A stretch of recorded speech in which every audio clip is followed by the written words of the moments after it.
Maranata, Cristo viene pronto por su iglesia lavada con su preciosa sangre. La palabra de Dios nos dice en Éxodo 23, 27 al 30, así: Yo enviaré mi terror delante de ti y consternaré a todo pueblo donde entres, y te daré la cerviz de todos tus enemigos. Enviaré delante de ti la avispa, que eche fuera al Ebeo, al Cananeo y al Eteo de delante de ti. No los echaré de delante de ti en un año, para que no quede la tierra desierta, y se aumenten contra ti las fieras del campo. Poco a poco los echaré delante de ti, hasta que se multipliques y tomes posesión de la tierra. Espinas y cardos es el tema que quiero compartir ahora con ustedes. Padre Celestial, de nuevo te sigo dando las gracias por el privilegio que me das para exponer tu palabra. En el nombre de Jesús te doy las gracias de nuevo, Señor. Amén. En esta última frase vemos que la victoria de Israel sobre sus enemigos depende del número de los hijos de Israel vueltos a la tierra de sus padres para tomar posesión de ella. Hoy en día, millones de judíos están volviendo a su país. Si todos ellos emigraran a Israel, gran temor caería sobre todos los poderes enemigos. El profeta Ezequiel predice que el Señor, después de haberlos llevado al cautiverio entre las naciones, los reúna sobre su tierra, sin dejar allí a ninguno de ellos. Ezequiel 39, 28. Esto sucederá en forma completa al manifestarse el Mesías, pues entonces se cumplirán también las palabras de Malaquías 1:5. Sea Jehová engrandecido más allá de los límites de Israel. En aquel entonces los judíos de todo el mundo serán arrebatados en un momento a Israel al volver Jesucristo en gran poder y gloria, viéndole todas las naciones. Nos dice la palabra del Señor en Mateo 24:30, entonces aparecerá la señal del Hijo del Hombre en el cielo, y entonces lamentarán todas las tribus de la tierra, y verán al Hijo del Hombre viniendo sobre las nubes del cielo, con poder y gran gloria. Sus escogidos son aquí los judíos dispersados por todo el mundo. Nosotros los cristianos renacidos de la nueva alianza estamos en semejante situación. Tal como Israel tiene que luchar, orar y vigilar hasta que los judíos hayan vuelto a Israel. Vale la palabra de Hebreos 2:8 para nosotros, que dice así: todo lo sujetases bajo sus pies, porque en cuanto le sujetó todas las cosas, nada dejó que no sea sujeto a él. Pero todavía no vemos que todas las cosas le sean sujetas. Pero lo veremos cuando haya entrado la plenitud de los salvos de entre las naciones. Pues dice la palabra del Señor en Romanos 11:25: ha acontecido Israel endurecimiento en parte, hasta que haya entrado la plenitud de los gentiles. Israel todavía no ve el dominio bendito del Mesías. Todavía no han vuelto todos los israelitas. Todavía los enemigos de Israel, o sea los espinos, siguen molestando, y con esto sigue existiendo la razón subjetiva y política. Por eso Israel lucha tan duramente para desarraigar los cardos y espinos a los terroristas que le duelen tanto. Esos cardos y espinos siempre constituyen una consecuencia del pecado, visto desde el punto de vista de la salvación. Inmediatamente después de la caída en pecado, Dios habló a Adán diciéndole, en Génesis 3, 17 y 18: por cuanto obedeciste a la voz de tu mujer y comiste del árbol de que te mandé, diciendo, no comerás de él, maldita será la tierra por tu causa, con dolor comerás de ella todos los días de tu vida, espinos y cardos te producirán, y comerás plantas del campo. Esto Israel lo experimentó en tiempos antiguos, pero también en su historia contemporánea. Desde 1948, en ese entonces, cuando Israel, pese al llamado del Señor, no ahuyentó a sus enemigos de dentro de la tierra prometida, sino hizo concesiones. El Señor los amonestó por boca de Moisés diciendo, si no echares a los moradores del país de delante de vosotros, sucederá que los que dejares de ellos serán por aguijones en vuestros ojos y por espinas en vuestros costados, y os afligirán sobre la tierra en que vosotros habitaréis. Números 33, 55. Más tarde Israel recibió otra advertencia seria en cuanto a esto. Porque si os apartareis y os uniereis a lo que resta de estas naciones que han quedado con vosotros, y si concertareis con los matrimonios mezclándose con ellas, y ellas con vosotros, sabed que Jehová vuestro Dios no arrojará más a estas naciones delante de vosotros, sino que os serán por lazo, por tropiezo, por azote para vuestros costados y por espinas para vuestros ojos, hasta que perezcáis de esta buena tierra que Jehová vuestro Dios os ha dado. Josué 23, 12 y 13. También en Deuteronomio 7, versículo 16 está escrito: y consumirás a todos los pueblos que te dé Jehová tu Dios, no los perdonará tu ojo, ni servirás a dioses, porque te será tropiezo. Desde 1948, o sea, desde la vuelta de Israel a su tierra, eres Israel. Los israelitas están continuamente luchando contra estos aguijones y espinos, contra quienes los maldicen y no quieren reconocer su existencia. Como espinos pueden herir las manos y hacerlas sangrar. Así también estos espinos son una expresión de la maldición que cae, como un boomerang, sobre quienes se ponen contra el Señor y dan más crédito a Satanás que al Dios viviente. Esta no era solo una maldición exterior, sino también interior.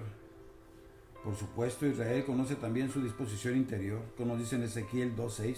Y tú, hijo de hombre, no les temas, ni tengas miedo de sus palabras, aunque te hallas entre zarzas y espinos, y moras con escorpiones. No tengas miedo de sus palabras, ni temas delante de ellos, porque son casa rebelde. Y nosotros, o sea, tú y yo, ¿conocemos esta disposición terrible que llevamos en nosotros? Estos aguijones y espinos que quieren sofocar la palabra viva de Dios que fue sembrada en nuestros corazones. Leemos en la parábola del sembrador en Mateo 13:22. El que fue sembrado entre espinos, este es el que oye la palabra. Pero el afán de este siglo y el engaño de las riquezas ahoga la palabra y se hace infructuosa. Hay diferentes clases de espinos. Una de ellas es el preocuparse por los pasajeros. Esta crece sobre todo entre las personas humildes en cuanto a lo financiero. Estas personas tienen la inclinación de mostrarse preocupadas y desconfiadas en cuanto a lo material. ¿Qué comeremos y qué tomaremos? Esta pregunta aflige a muchos, pese al bienestar que disfrutan. Pero esta misma preocupación alcanza también a los ricos. Rico es el que tiene más plata de la que necesita y piensa: ¿cómo puedo invertir mejor mi dinero y recibir aún más? Tenemos que advertir seriamente en cuanto a esto. Cada generación tiene su preocupación especial. Nuestra época está caracterizada por querer hacer lo mismo que hacen los colegas, adquirir reputación y hacer carrera a todo precio. Esta ambición carcome como el cáncer en la vida de muchos. Y si uno permite que crezca en el alma, ahogará la fe, como está escrito en Mateo 13:22. Pero el afán de este siglo y el engaño de las riquezas ahogan la palabra. El Señor no dice que las riquezas ahogan la palabra, sino que el engaño de las riquezas ahoga la palabra. Ya al alcanzar riquezas, la gente está siendo defraudada, pues evalúan y clasifican las cosas equivocadamente. El sonido que surge donde se encuentran monedas de oro echa a perder el oído. Nuestro comportamiento no debe de ser orientado jamás por ganancia o pérdida. Lucas habla de otra clase de mala hierba, de las diversiones de placeres de la vida. También estos espinos juegan un papel terrible en nuestros días. El siglo actual está caracterizado por una ansia de placeres. Los placeres para nosotros a lo sumo deberían servir como descanso. Nosotros los renacidos no estamos en este mundo para pasar nuestros días jugando, pues es poco el tiempo que nos queda. Pero si tus pensamientos se dirigen tan solamente a cosas pasajeras, tu alma sufrirá daño, pues la buena semilla de la palabra de Dios no puede crecer. Espinos son los productos más naturales de la tierra. Desde la caída en pecado, y el pecado está en casa en los corazones de los seres humanos y crece muy rápidamente como una mala hierba. Como los espinos tienen contacto con el suelo y hasta tienen raíces en él y una posición firme, así también nuestras codicias, nuestras fuerzas y aptitudes no las dejamos si no hay quien nos obligue a hacerlo. Esos espinos no darán el lugar al Espíritu Santo, o sea, a la vida nueva, sin luchar encarnizadamente, al igual que los terroristas en Palestina. Quieren retirarse sin luchar desesperadamente. Aunque seas una personalidad destacada, sin embargo eres un hombre caído, nacido en pecado, y tu corazón no renacido es desesperadamente corrupto.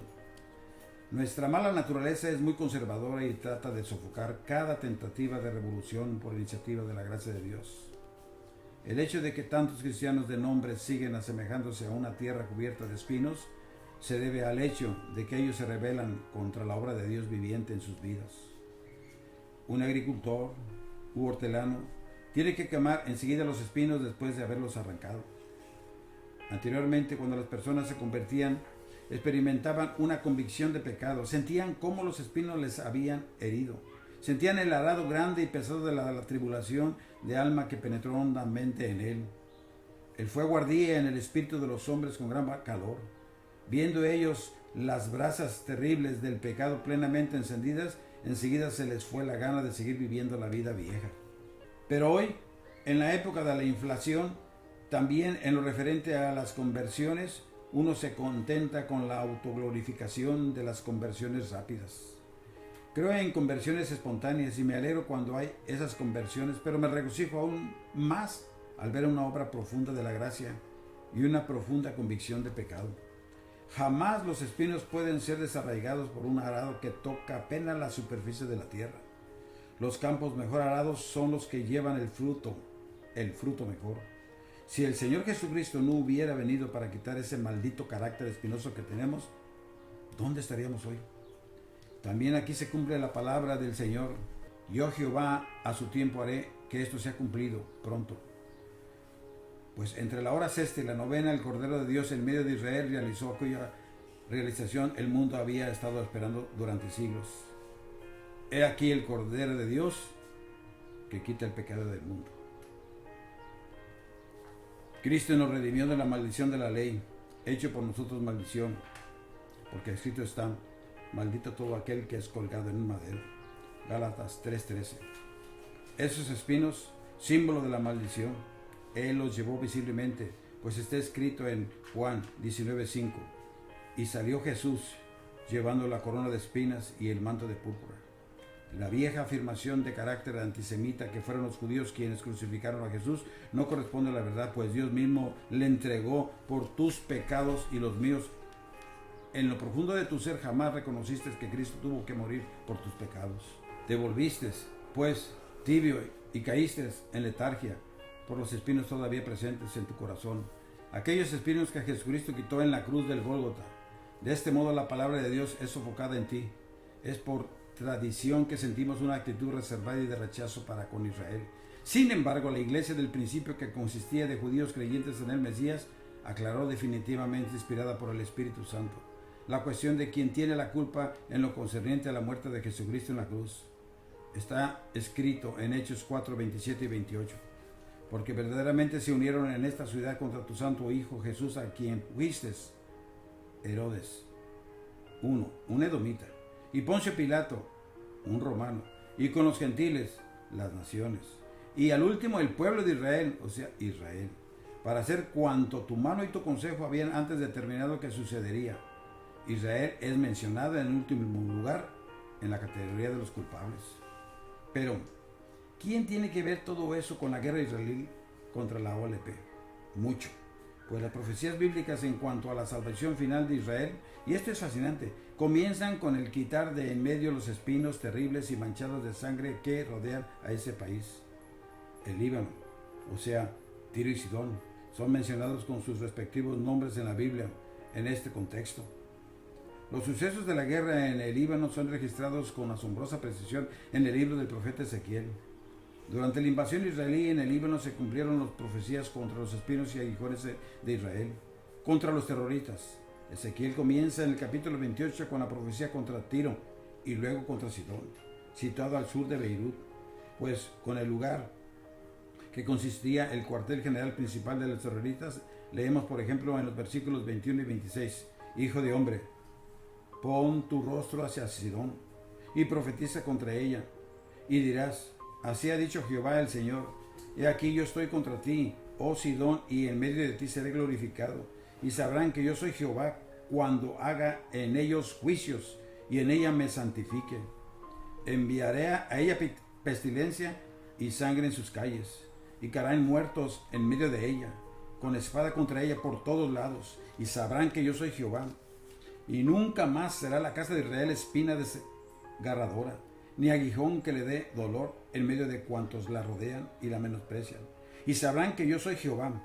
Así ha dicho Jehová el Señor. Cuando recoja la casa de Israel de los pueblos de entre los cuales está esparcida, entonces me santificaré en ellos ante los ojos de las naciones. Y habitarán en su tierra, la cual di a mi siervo Jacob, y habitarán en ella seguros y edificarán casas, y plantarán viñas, y vivirán confiadamente, cuando yo haga juicios en todos los que despojan en sus alrededores, y sabrán que yo soy Jehová su Dios. Es, pues, cristalinamente claro que comenzó ya el countdown profético. Yo, Jehová, a su tiempo haré que esto sea cumplido, pero pronto. Lo que ha pasado y sigue pasando en el Líbano ya no puede ser impedido. Israel está dibujando un nuevo mapa político en el Medio Oriente. El cumplimiento del designio de Dios en lo referente a Israel señala también el fin de todas las estructuras políticas de este mundo. Lo que sucede en el Medio Oriente es una colisión de la historia mundial, o sea, de la política mundial, con la historia de la salvación. La historia mundial constituye el andamiaje de la historia de la salvación. Dios sabe lo que Él hace, urge hacia su meta. Está escrito expresamente en Hechos 15:18. Dice el Señor que hace conocer todo esto desde tiempos antiguos. El sueño atrevido de los filósofos, que el mundo es eterno, ha pasado ya de moda hoy en día. Ya desde el punto de vista de las ciencias naturales, ese sueño es imposible. Simultáneamente tenemos que contar con un fin de este mundo. Estamos delante del fin y de un nuevo comienzo. El universo se parece a un reloj al cual se le ha dado cuerda y que ahora está marchando hasta llegar al punto de pararse. Parará en el momento previsto y determinado por el Dios omnipotente. Prepárate, pues, para el encuentro con tu Dios. Necesitas a Jesús, quien quitó la maldición del pecado también para ti en la cruz del Gólgota. Él volverá pronto. Podemos ver con exactitud matemática cómo sucede un acontecimiento tras otro. Con los palestinos, Maranata, nuestro Señor viene. Aquí se nos plantea la interrogante: ¿experimentaste ese nuevo nacimiento? Pues Jesucristo, dice en Juan 3:3, el que no naciere de nuevo no puede ver el reino de Dios. ¿Has nacido de nuevo? Haz conmigo esta oración. Señor Jesús, me arrepiento de mis pecados y te acepto como mi único y suficiente Salvador. Ven a mi vida, cámbiame y transfórmame.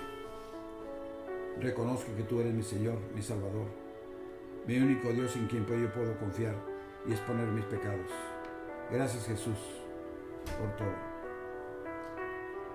Gracias por hacer esa decisión la más importante en tu vida. Que Dios te siga bendiciendo y se despide de ti tu hermano y amigo, el pastor Carlos Vargas.